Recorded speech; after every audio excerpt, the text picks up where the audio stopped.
A long time coming, but finally time to talk about a Rance game I think goes under the radar in the wider discussions of the series. Rance 4, while not as ambitious or in-depth as later titles, stands out with its notable shift in storytelling philosophy.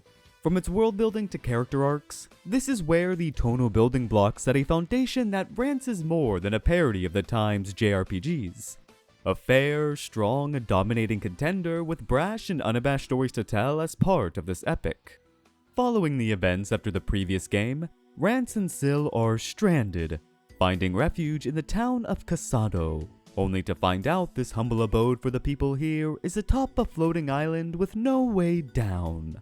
We set our feet in this world through gameplay styles drawn from the previous two games, taking Rance 2's exploration of the dungeons and 3's top-down turn-based style combat, carrying over the free-roaming choices to get a feel for the setting by going around town, talking to the folk there, casually taking over the Youth League, the only form of government this small town has, all while discerning the nature of this island.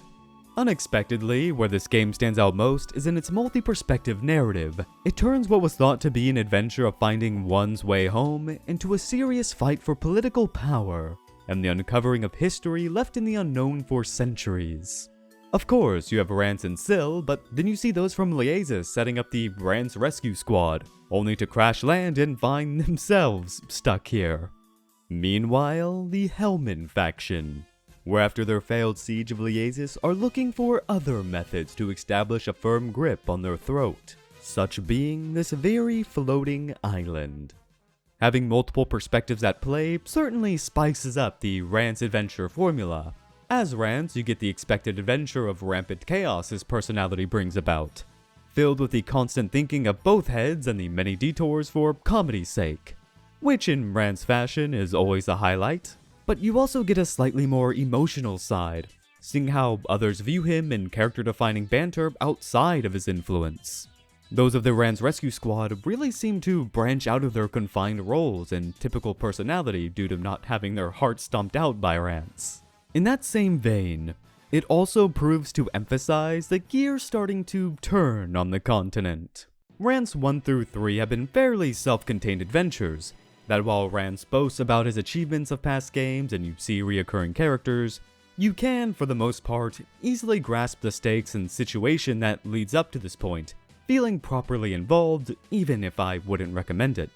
4, however, is the first time where the consequences of the previous game is vital to understand the situation of the characters, as well as the emotional and geopolitical stakes at play here.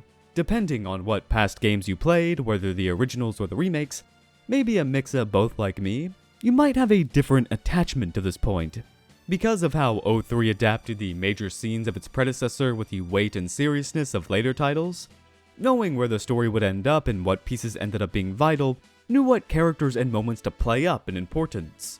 So in the moments we see of the Hellman faction, hearing Hubert and Den speak about Patton and the admiration they have for him, it raises the eyebrow a bit. While taking the remake route will affirm the consequences and the gears of the world are still working, seeing this after the original is almost like setting up a promise. What was a low hum turns into a grand rumble of turning gears. The acknowledgement and promise that this world has consequences. No longer is it a simple game with a standalone narrative about one of Rance's adventures. Now, only a single event of an ever-evolving world in which Rance's actions bring about change. The underlying plot brings stakes to what would just be an exploration of forgotten land. Which actually brings up probably one of my favorite parts of the game in tandem with the Hellman scenes. The lore of the Toshin Toshi itself. A relic of ancient times, with each perspective peeling back the secret of this historical floating monument. The steeped history of its purpose, why it was built, and the lasting effects it's had on the world. It adds an extra layer of mysticism that has you wondering about the underlying mechanisms that drive it, facilities it fosters, even the researchers who once braved through it centuries ago. With every new area ventured, questions pile atop the steadily growing harem. It is a Rance game after all, and as you would expect, there are a lot of reoccurring characters, of course, but also a few new ones who find themselves entangled with Rance. one of which being a permanent companion who will be at his side in the future. And for as serious as I made it all sound, while there, the unrelenting comedy of Rance is what drives the story first and foremost. But with the overall progression of the game, it would be hard to say that going through it is an easy process. The game's biggest pain point is the overall exploration and progress itself. Despite being similar to 3 in its gameplay, the combat being near identical, where it differs is the environment and sheer amount of wandering around. Backtracking through the same areas again and again for side quests and much of the main quest as well. The brown ground and blue walls is pretty much all you're gonna see in these dungeons. So easy is it to get turned around or troubled on where exactly you need to use this key you found because everywhere you go looks the same. There are multiple towers that lead to different parts of the dungeon, and all of it is the same color scheme. What makes this a bigger problem is running into locked doors or entering rooms that need a key or item you find way later to progress is what makes up most of the game. But more than that, the feeling of seeing new sights. Feeling like you're truly digging deep into lost culture and history as you reach a new section dulls the excitement when it's held in the exact same color palette and design as everything else. It certainly makes sense the island was designed with function in mind instead of aesthetics, but it is disappointing that the final places you visit is near identical to the first. It's not helped by this random timer or action counter for how long you can be in the dungeon at any one time. Oh, Rance-sama, it's time to go to bed, it's nighttime. You see it for the first time and it's like, oh, that's cute, nice way to tie the gameplay in a normal logic. Then it happens again, and again. Luckily, you can return to your previous position, and I can see it as a nice way to incentivize you to see the nighttime scenes, but continually interrupting gameplay does get a teensy bit annoying. But once you get past that and onto seeing how the sides of Rance and Hellman intersect throughout the game, it's a joy. Getting personal stakes, building up relationships and tension through both sides that brings out quite a lot from the cast in terms of their growth. Tying in with the point of consequences, before it's hard to say there was a proper deep development for the cast. The main turning points for characters lying in the stakes of the adventure at the twist, coasting along instead through their strongly defined personalities that mingle well amongst themselves. Lines would give hints to layers, but the direction wasn't clear aside from a few. Here, however, many scenes go out of their way to give moments of change, a show of the underrepresented sides brought by these unique circumstances. It's by no means a small number either. Syl, Maria, Kanami, Layla, Hubert, Merim, and Denz from the Hellman faction, even Rance, all have their moments that show a clear, multi-layered imprint of who they are, both on the self they proudly express, and the reserved side that gives them a touch of empathetic humanity. It's not something you really expect at first. Coming about so naturally, the smaller, more personal scale of the narrative works to fit these moments in rare Rance sincerity.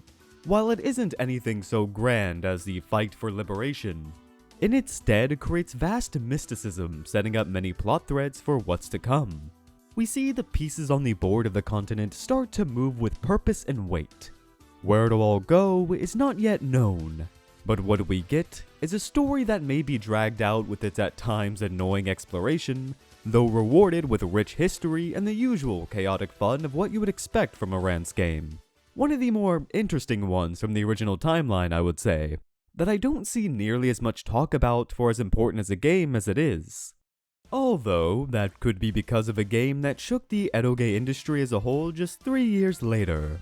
I can't wait to talk about that one soon. I would also like to touch on 4.1 and 4.2 here. As they are smaller titles, I don't have too much to say about them, so in short, they follow Rance and his new companion, Athena 2.0, on a quest to stop an influx of monster attacks upon a pharmaceutical company, uncovering all the mysteries and conspiracies surrounding it. With Syl at home, unable to be that ease of stress and slight moral conscience, Rance here is at his most unhinged. You learn and see a lot more about the Gal monsters, with one being pretty important later on, and sets up a fun mystery that allows Rance to team up with others, abuse Bird as much as he ever has, and see Rance with no leash to stop him. It's quite short and the gameplay and combat is kinda whatever, very bare bones but not annoying to where it interferes with the story much. It's a nice weekend playthrough, with each game being around 2 to 3 hours that comes together as a full package, packed with some of the funniest shocking moments out of what I played so far. So, I would still recommend them a ton. And with that, thank you very much for watching. I hope you enjoyed. Later.